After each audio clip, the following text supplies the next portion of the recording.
Welcome to lecture number 10 of chapter 1 series. Now in previous video we learned about semiconductors. There were two types of semiconductor, N type of semiconductor and P type of semiconductor. What is N type of semiconductor? In that the impurity that we add that were having more number of electrons than semiconductor itself, and in P type semiconductor the impurities were having less number of electrons than semiconductor itself.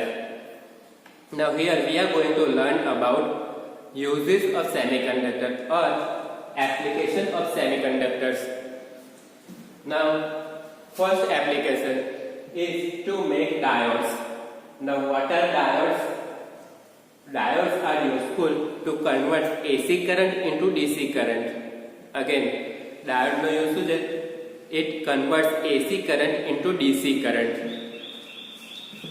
And how does that form? Diode combination of P type and N type semiconductors that form diode. So we combine two semiconductors here, P type and N type. The combination of that both will give you diode. It is useful to make rectifiers. Now what is rectifier? It detects whether the current is AC or DC. So it is called rectifier. Now the second use is to make transistor. Now what is transistor? So transistor amplifies audio signal or radio signal. It amplifies our signals. So transistor amplifies radio or audio signals. And how does that made up? So transistors are made up of three semiconductors. You can see here P and P type of semiconductor. Means here two P type semiconductors are there, and in between that one N type semiconductor is placed. So it's formed like a sandwich. Another type is P and PN type of semiconductor. Here two N type of semiconductor are there, and in between that one P type semiconductor is placed. So it is also a sandwich like structure. So by combining three semiconductors we can make transistor. Again, first use that is to make diode. In that two semiconductors are there, one is P type, one is N type, and diode is useful to convert AC to DC current. The second use is transistor. To make transistor, transistors are made up of three semiconductors.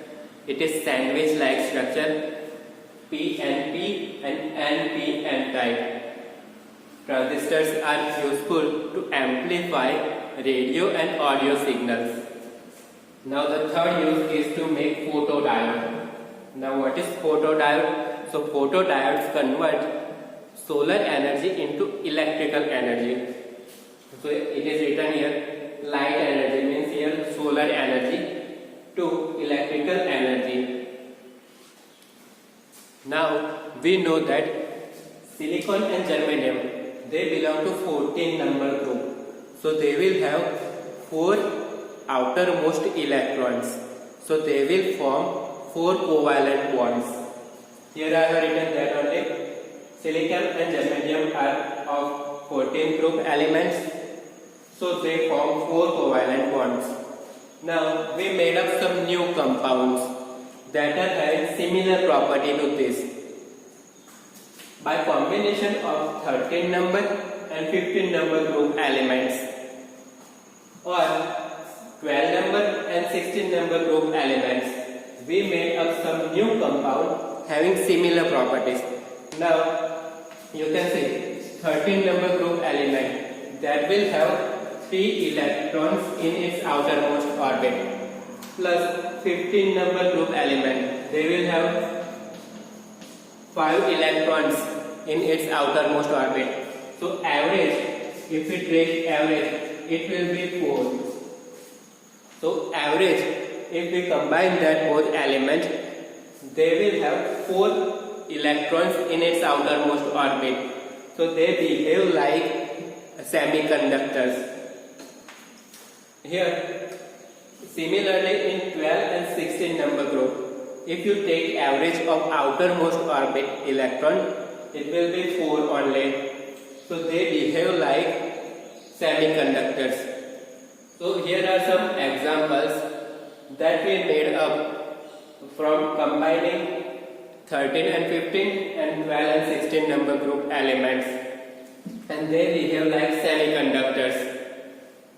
First example is of 13 and 15 number group element. First example is INSP. The name of this compound is indium antimonide. Again, name of compound is indium, In for indium, and Sp, that is antimony. So antimonide. The second example is AIP. Here I is capital, but it is not of iodine. AIP means aluminium isopropoxide. Again, the name of this compound AIP is aluminium isopropoxide. The third example is GaAs. Ga means gallium, As means arsenic. So name of this compound is gallium arsenide. Again, GaAs means gallium arsenide. Now 12 and 16 number group elements, they combine, so they will form. Example for that group is ZnS means zinc sulfide. CD means cadmium, S means sulfur. So cadmium sulfide. Next one is CdSe. CD means cadmium, Se means selenium. So cadmium selenide. Name of this compound is cadmium selenide. Next example is HgTe. Hg means mercury, Te means tellurium. So name of this compound is mercury telluride. Again, mercury telluride. Remember the names also. They can ask a MCQ based on these names or these formulas.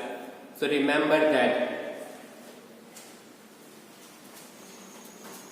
Now some transition metal oxide means D block elements. They form oxides. They oxide behaves like conductor or insulators. Suppose I am taking TiO means titanium oxide, CrO2 means chromium dioxide, ReO3 means rhenium trioxide. They are conductors like metal. Here, this one, rhenium trioxide, it has high conductivity. It has high conductivity.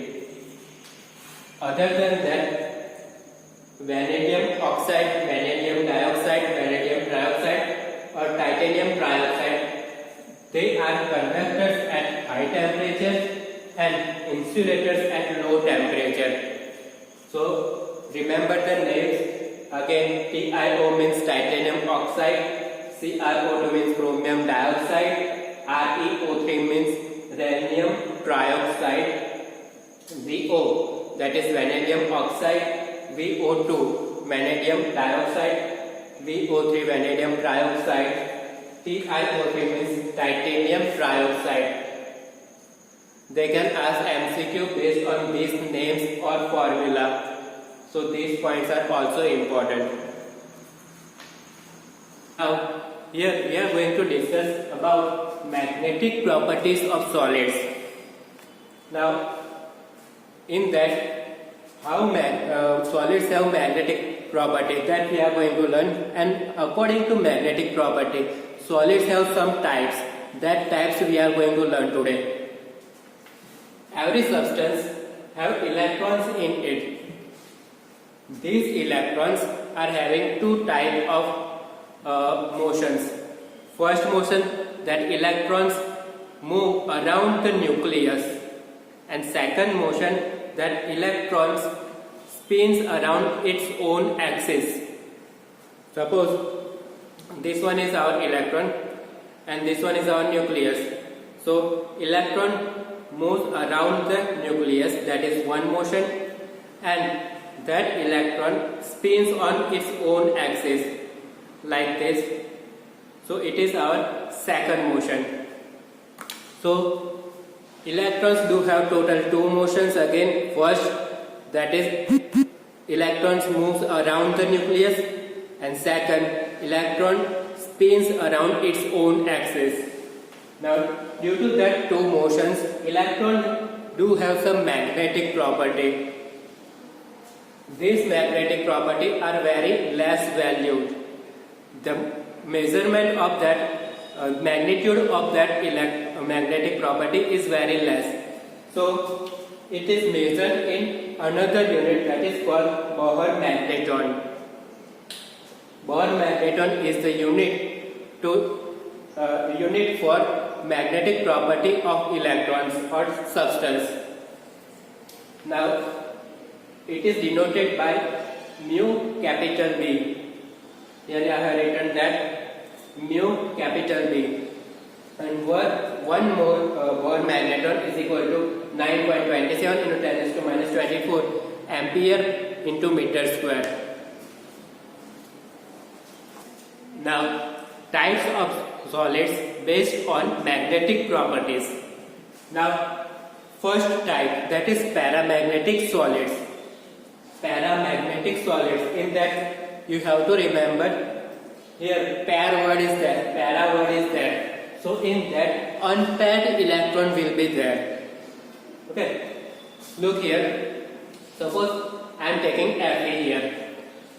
The atomic number of Fe is 26. So I am writing electronic configuration 1s2, 2s2, 2p6, 3s2, 3p6, 4s2 and 3d6.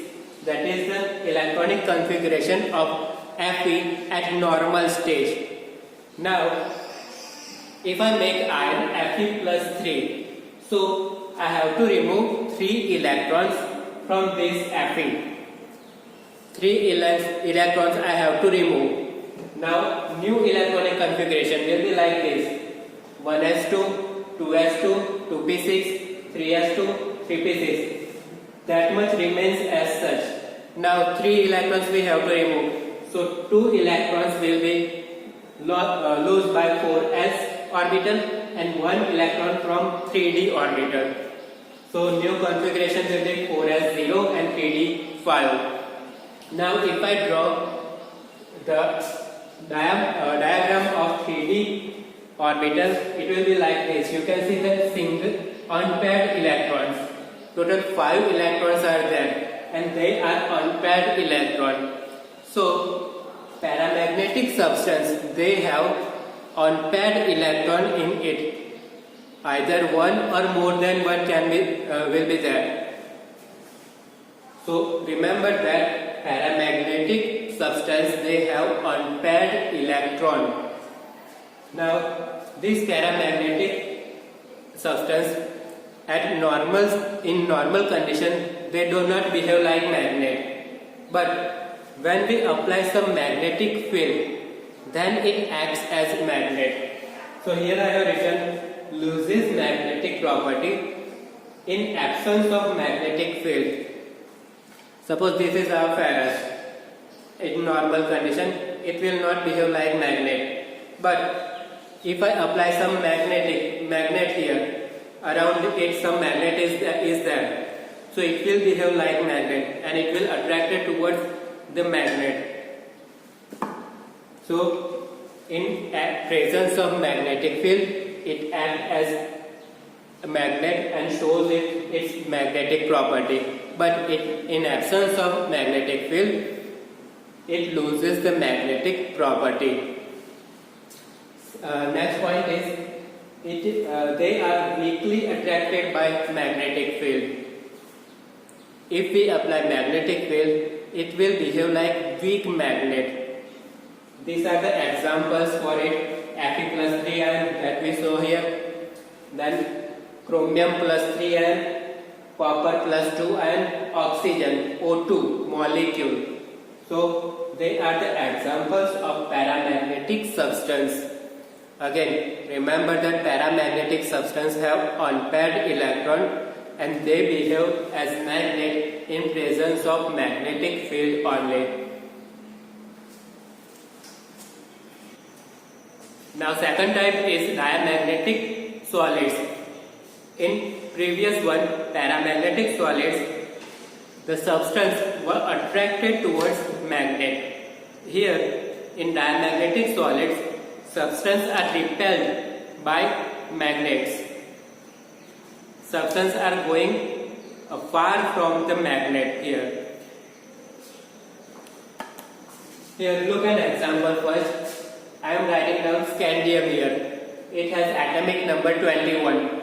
So electronic configuration will be 1s2, 2s2, 2p6, 3s2, 3p6, 4s2, 3d1. Now I want to make scandium plus 3 ion. So I have to remove 3 electrons from scandium.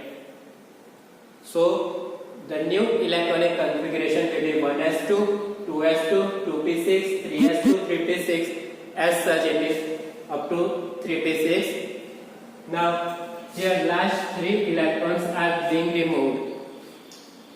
2 and 1. These 3 electrons are being removed. So 4s0, 3d0. Now here you can see in 3d0 no electrons are there. 4s orbital that also do not have any electrons in it. 3p6 it has 6 electrons.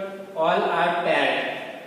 So here in diamagnetic substance, all electrons are paired electrons. There are no unpaired electrons in it. Now these 2 points we discussed here. All electrons are paired, repelled by magnetic field. Examples for this are H2O, NaCl and C6H6. Now H2O at normal temperature it is liquid, but at lower temperature it is solid, ice. NaCl that is solid, C6H6 means benzene. At normal temperature it is liquid, but at low temperature it is solid. So it is written here. Okay. Third type is ferromagnetism.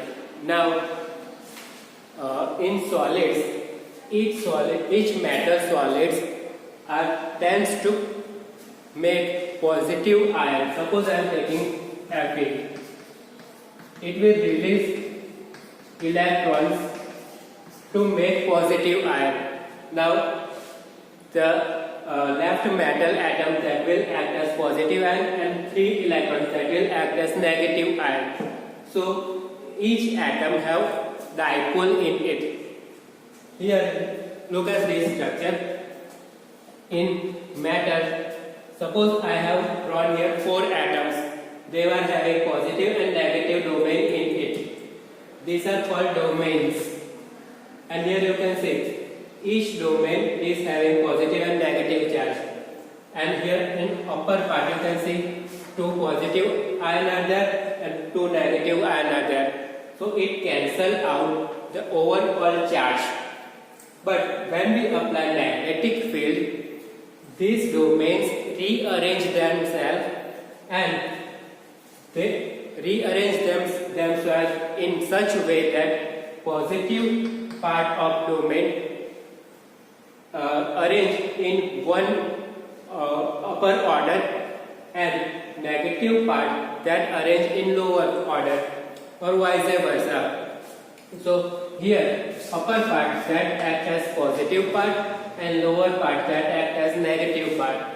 So this becomes magnetic, a magnet. So here 2 poles are formed, and when they are in magnetic field, they feel strong attraction due to this positive and negative part. They act as magnet even after removal the magnetic field. If we remove the magnetic field after this arrangement, they will act itself as magnet. Example for that is Fe, cobalt, nickel, CrO2 means chromium dioxide. Simple example of that is, suppose this one is ferrous iron. Now if I rub some magnet on it for some time, quite a few times, you can observe it will act as magnet after the removal of magnet also. For some time, for some duration, it will act as magnet itself. So it is ferromagnetism. The next type is antiferromagnetism. By the name only you can say that it is opposite of ferromagnetism. Here you can see the same type of domains I have drawn here. Positive and negative part are here. You can say it is arranged in alternate order. Now if we apply magnetic field on it, then also it will not act as magnet. You can see here the domains arrange themselves in such way that their magnetic property is getting cancelled here. Positive, and negative parts are here. So it will not form any dipole here. So this type of substance, they show strong repulsion in magnetic field. They do not act as magnet in any condition. Example for that is MnO, MnO2, Mn2O.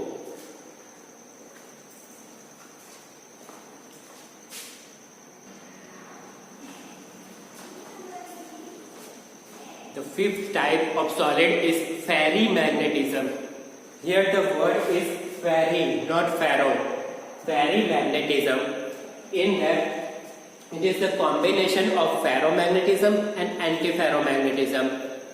In ferromagnetism, all the domains are arranged parallel in presence of magnetic field. All the positive and negative part were arranged parallel. In antiferromagnetism, all the domains were anti-parallel to each other.